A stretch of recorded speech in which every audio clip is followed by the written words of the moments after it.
place in a webinar format through Zoom. The chair of the commission is Sarah Moriarty. The host of the webinar is the building official. Staff attending this meeting include Peter Zavinglis and Linda Galetta. Anyone speaking should state their names prior to speaking each time. The panelists in this webinar meeting will be the commission members and the building staff. Panelists who would like to comment on an item should indicate such by using the icon to raise hand at the bottom of the screen. After a panelist raises their hand, they will be able to comment one at a time when called upon by the chairperson. Panelists should mute their microphones until called upon. Panelists calling into the meeting by telephone may raise or lower their hand by pressing *9. To mute or unmute, you can press *6. To make a motion or second a motion, commission members can raise a hand and be acknowledged by the host or chair.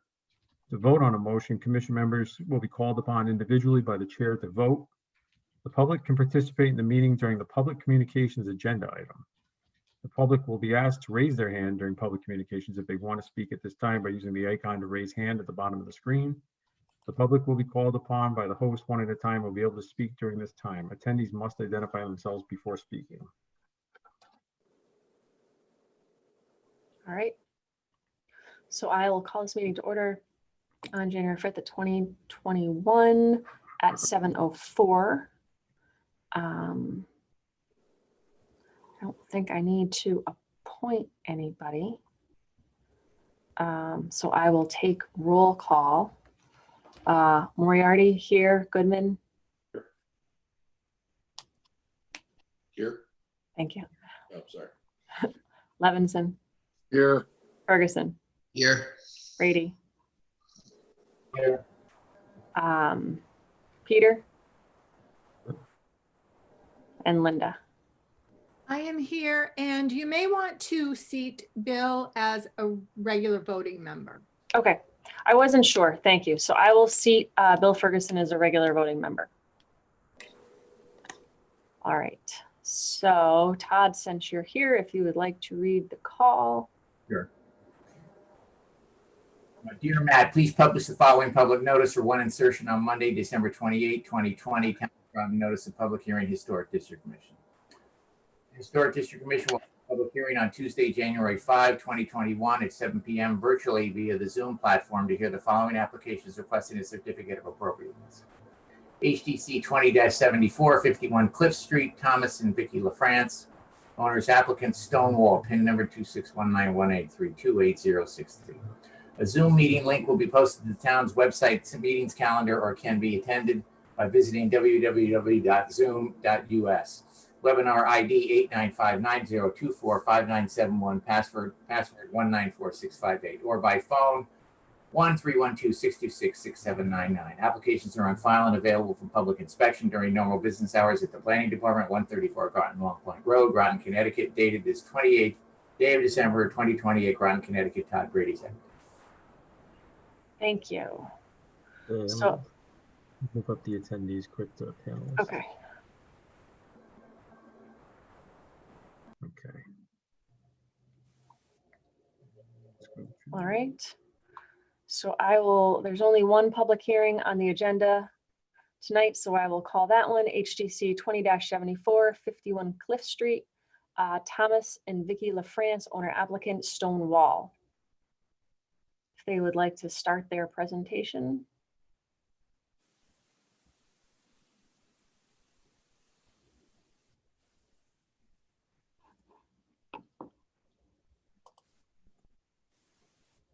Are they here? We have people in the crowd.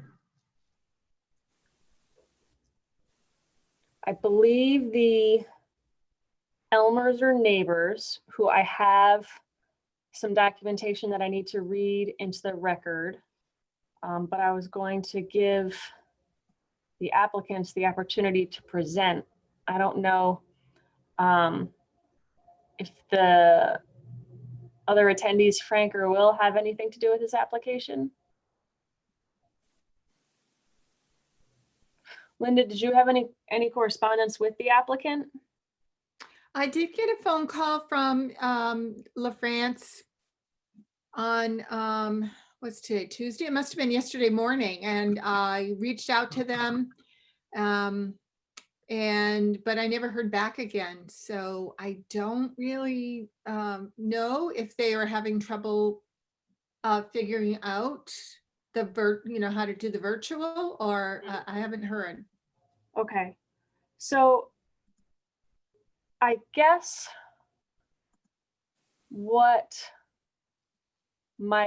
since they're not here, what my recommendation would be is I can read into the record Mr. and Mrs. Elmer's letter, and then I would recommend that we continue this hearing in order for them to attend. Anybody have any comments or suggestions? Sounds good. Okay, so Mr. and Mrs. LaFrance I'll just read their application. To construct a stone wall in the northwest corner located at 51 Cliff Street. Wall to be constructed mostly from the original structure's foundation stone. The stone wall will join the 3 stone markers noted on the plot plan from Charlie Johnson, running west to east 22.5 feet and running north to south 52 feet, height 24 to 36 inches, width approximately 24 inches. And then they have 2 photos in their application and then that plot plan. So yesterday, neighbors to their northwest, I believe, submitted a letter making comments on the proposed application. And I'll read it into the record. Mr. Zanarini, thank you for taking the time to talk with me today. These are my inquiries / concerns with the stone wall proposed on the LaFrance application for a stone wall. First, I have no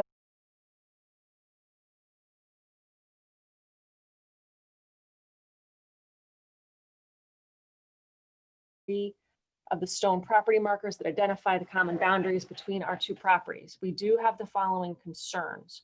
1, in the LaFrance's application, the stone markers marking the west to east portion of the wall is listed and drawn for 22.5 feet. In actuality, the distance between those markers is 15.41 feet, according to the LaFrance's accompanying survey drawings and measurements. We would not like to see the wall extended further than the stone marker as requested. 2, these 3 stone markers referenced have been there since at least the 1800s.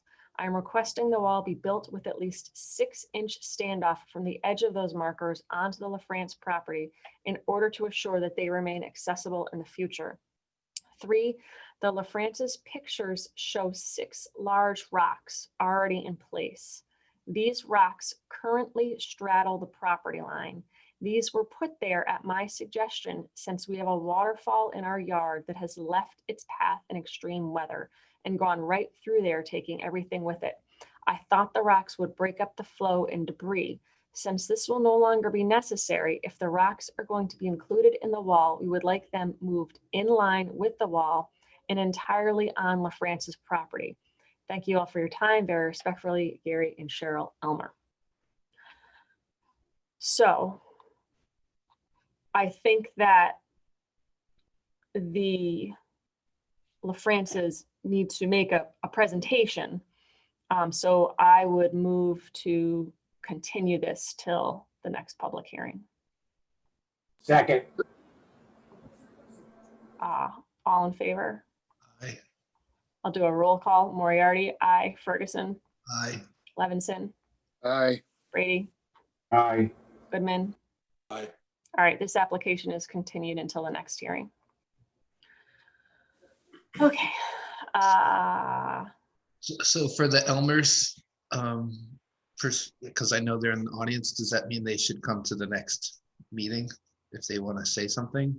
Yes. I mean, we'll obviously consider all of their comments and discuss them, but I'm certain based on their letter that they want to know what the outcome is and perhaps make additional comments. So yes, I would encourage attendance. Ken, Um, are those rocks that they address or reference, are they in the photographs that were supplied by the LaFrance's? They are not. I looked at their application and then I went and I looked at the GIS mapping, and you can see some of them through the GIS mapping, but you cannot see them in the 2 photos that the LaFrance's provided. So it might be a good idea if the LaFrancis come to the next meeting that they and or the Elmers supply some photographs so we can see exactly what they're talking about. Yep, I will, I'll get their contact information from Linda and ask them to send some additional photos and suggest that they read the Elmer's letter. Sound good? Sounds good. Sounds good. All right, pre-application hearings. I'm just gonna go in order of how it appears on my screen. So the first person I have is Will. That's me. Are you here for a pre-app? I am. And you have the floor. All right. This is Will Getz at 45 Pearl Street. I'd like to know what to bring to a meeting to have you consider us replacing 4 ground floor windows, 2 on Grove Street and 2 on Pearl. They're both double hung. They're both very old and currently covered with triple tracks. They're 40 by 70, 6/6. And my intention is to go with a gelled win sash pack clad window and install those myself. So what all would I need to provide to you for a full hearing?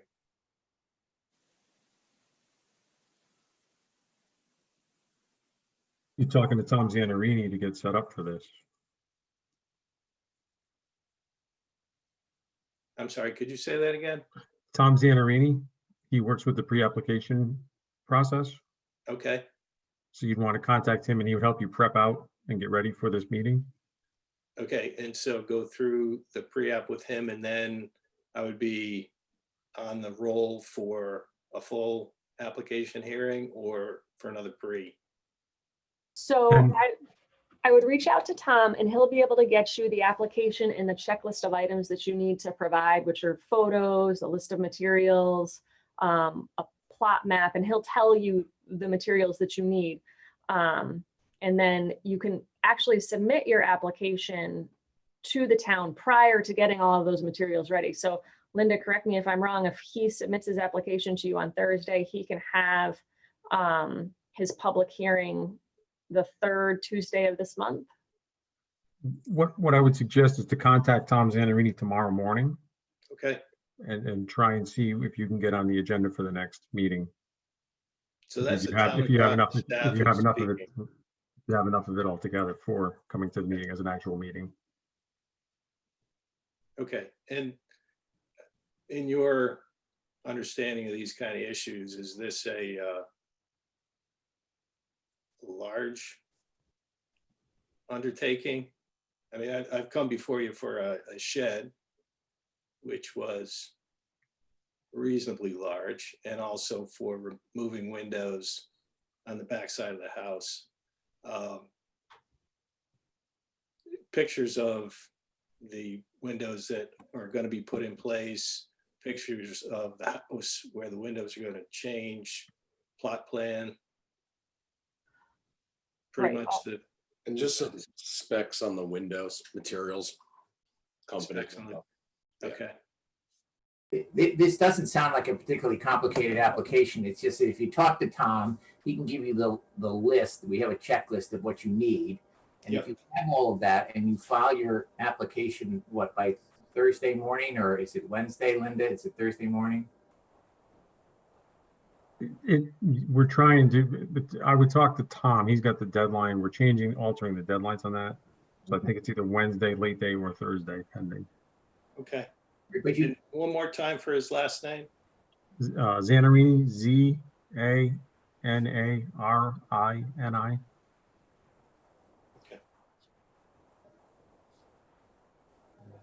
I mean, if it's a pretty straightforward application and you get everything in the time limits that Tom gives you, sounds to me like you could go straight to a public hearing. I mean, Okay. Right. they're like for like windows and that kind of thing. It's not that big a deal. Okay. Thank you. All right. Thank you. Have a good night. All right. Next I have Frank. Are you here for a pre-app?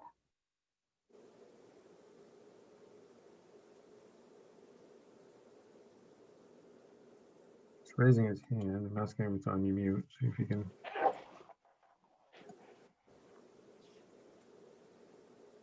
Nope. Frank, you're muted. You're muted, Frank. Hi, can you hear me? Now we can. Now we can. I didn't hear you mention public communications, so I wasn't sure I could speak yet. So we're not we'll get there. So you're not here for a pre-app, you're here for public communications? Yes. Okay. I apologize. I apologize. That's okay. No, it's hard to know. It's hard to know these days. Well, Let you me said just Frank. Get back to, all right, public communications is next. So do we have any public communications? We'll start with Peter. Do we have any from you? No. Okay. Frank, you have something you want to talk about? Yeah, sorry for interrupting. This won't take long. It's just for the record, I'm Frank Fulcaro and I live at 10 Fort Rachel. I already spoke at the December 1 meeting regarding the concerns we had for the development at 11 Fort Rachel. To reiterate, we welcome any new neighbors and we want to get along with everybody, and we are getting along now and we hope to continue so. I know the public hearing is over and I respect the decision that was made, but for the record, there are two incorrect items presented that I would like to correct. The first is the amount of vegetation that can act as a buffer between a new building and us. Images from the Google Earth were shown, but they were from August 2017 and 3.5 years old. A lot of those trees have been cut down and are gone. So if I could share the screen, I can show you what's really going on there. Is that possible? So I'm just trying to figure out the best place to put this. I'm not sure if it would be a public communication. This might be comments on old business. I just want to make sure we document it correctly. Sure, yeah, whatever is best for you. I suppose you could segue in with the, we have the information from Rachel Place that Mark Cuomo sent in. So we can go get to that. Okay. That would probably segue into this, I suppose. All right, that's probably a good idea. Can you pull the agenda back up? Yeah, hang on a second. All right, so there's no public communications. We have approval of the minutes from December 15th, 2020. I move to approve. Second.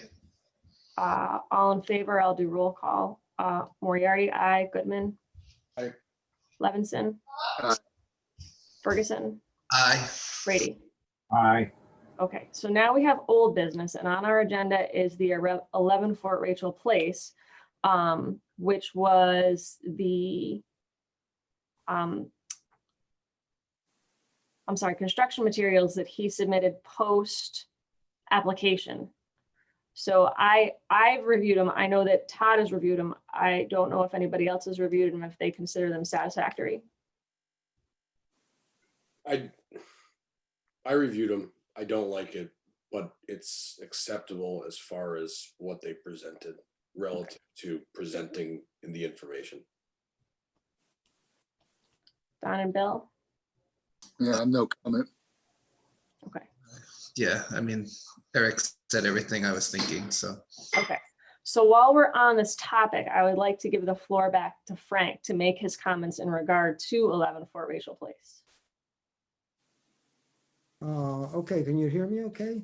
Yes. Okay, this shouldn't take too long. I respect the commission's decision and I'm not going to argue with it.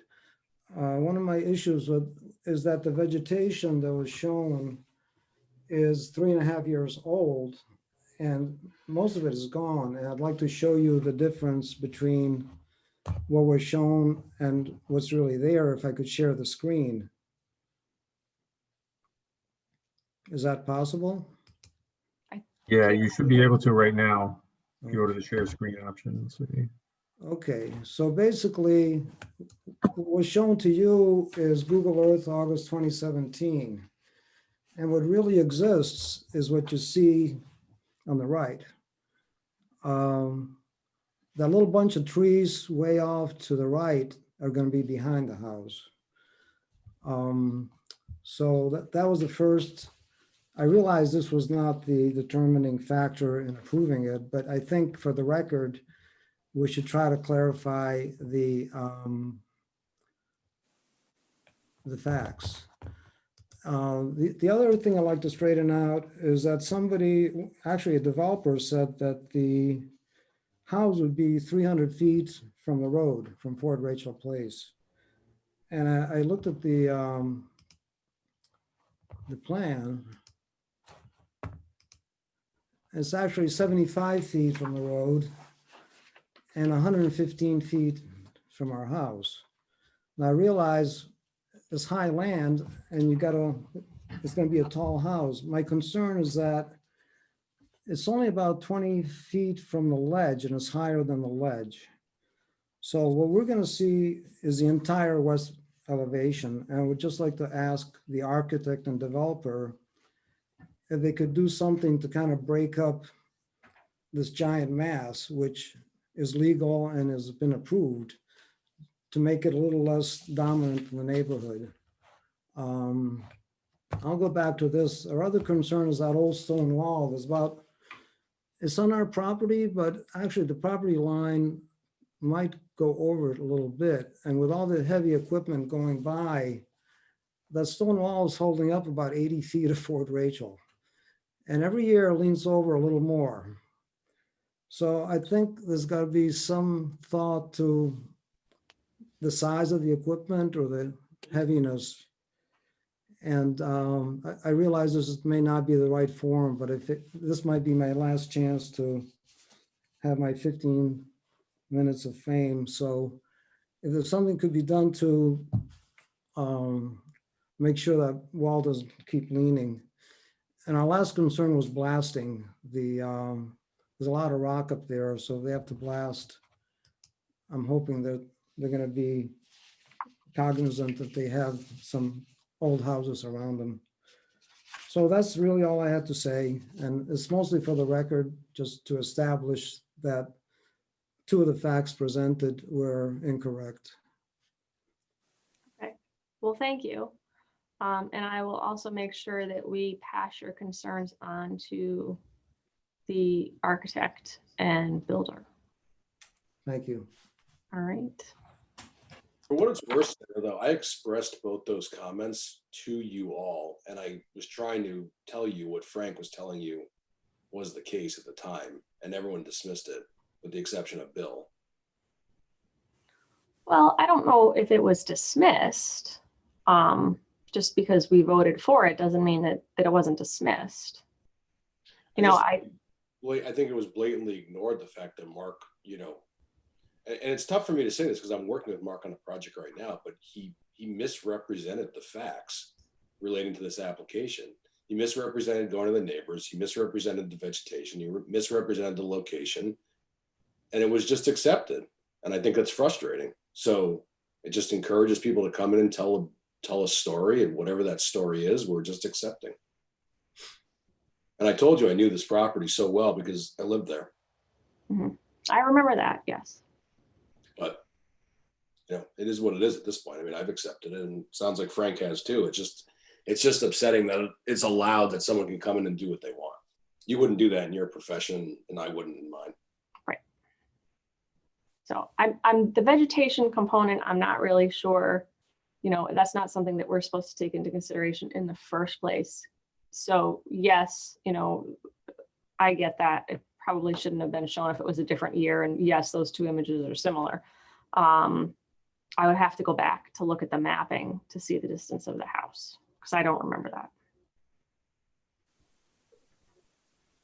So, but I will most certainly pass on the concerns, because when I made my comments, I had suggested that they take into consideration creating a barrier of vegetation for the neighbors on their behalf because of their concerns. So I'll certainly readdress that.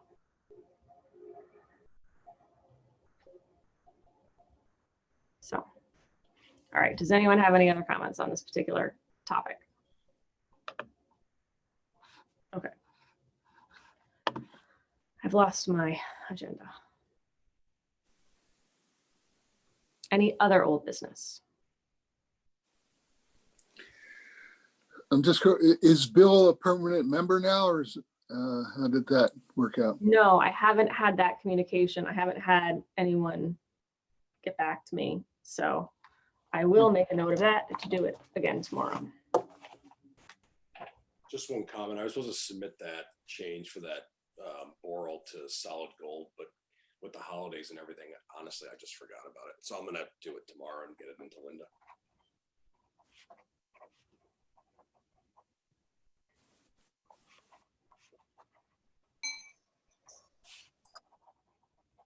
Okay. New business. We have elections of officers. Do we want to do that today or do we want to put it off?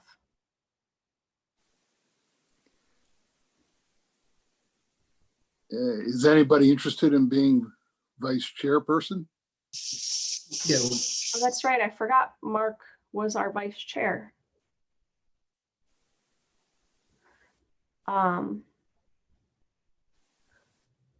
Perhaps we should wait on election of officers until I can get a sense of when Bill can be a permanent member. In the event that if he wants a position. Does that make sense? Sounds good. that makes sense. Can I, just for informational purposes, can you just give it a breakdown of the hierarchy, please? So there's chair, vice chair, and secretary.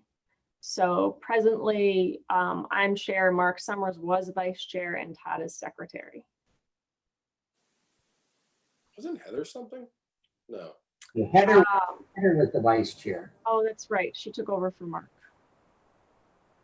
I forgot about that. And the salaries, Bill, are commensurate with the position. So, you know. Right. Yep, that's how I got roped in here to begin with, Todd, if you remember. All right. Any other new business? No? No, for me, no. All right, then I move to adjourn. We're adjourned. But yeah. All right, thanks, everybody. Thanks. All right. All right. Have a good week, everybody. You too.